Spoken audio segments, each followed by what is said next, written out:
অবশেষে আমরা জানতে পারলাম এই নির্বাচনের শেষ মুহূর্তে ভোট গণনার সময় জামাত আমিরকে ব্ল্যাকমেইল করা হয়েছে।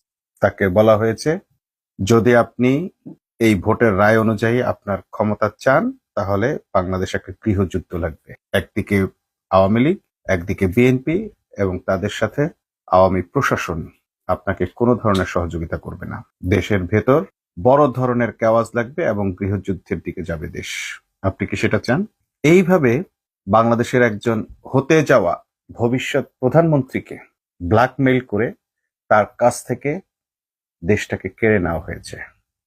যাকে বাংলাদেশের মানুষ সমর্থন জানিয়েছে, যাকে ভোট দেওয়ার জন্য মানুষ ট্রেনে করে দাঁড়িপাল্লার স্লোগান দিতে দিতে দেশে ফিরেছে, যাকে ভোট দেওয়ার জন্য বাংলাদেশের মানুষ লঞ্চ ভর্তি হয়ে স্লোগান দিতে দিতে তার নিজের গন্তব্যে পৌঁছে গেছে, ভোট কেন্দ্রে পৌঁছে গেছে, যাকে বিজয়ী করার জন্য বাংলাদেশের মানুষ নিজের মতো করে নিজের নিরাপত্তা নিজেই নিশ্চিত করে ভোর বেলা থেকে শুরু করে ঠিক ভোট শুরু হওয়ার আগ মুহূর্তে গিয়ে কেন্দ্রে গিয়ে উপস্থিত হয়েছে, সেই মানুষটাকে শেষ পর্যন্ত তার সিংহাসনে বসতে দেওয়া হয়নি, তাকে ব্ল্যাকমেইল করা হয়েছে।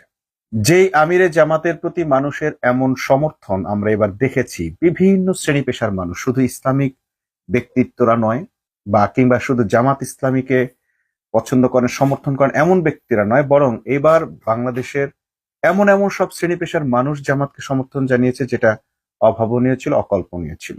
কেন চেয়েছিল? চেয়েছিল তারা চাঁদাবাজির বিরুদ্ধে রায় দিতে চেয়েছিল। তারা চেয়েছিল বাংলাদেশে যেন দুর্নীতি বন্ধ হয়, বাংলাদেশে যেন দুঃশাসন বন্ধ হয়, টাকা পাচার বন্ধ হয়। সুশাসনের জন্য, আইনের শাসনের জন্য তারা এবার দাঁড়িপাল্লাকে বেছে নিয়েছিল। দল করুক বা না করুক, পর্দা করুক বা না করুক, ইসলামী আন্দোলন করুক বা না করুক, সব শ্রেণী পেশার মানুষ, সব ধর্মের মানুষ এবার কিন্তু দাঁড়িপাল্লার দিকে ছুটে এসেছিল। আর এই ভাষা, এই গণমানুষের ভাষা, শ্রদ্ধা, ভালোবাসা উপলব্ধি করতে পেরেছিলেন জামাতের আমির ডাক্তার শফিকুর রহমান।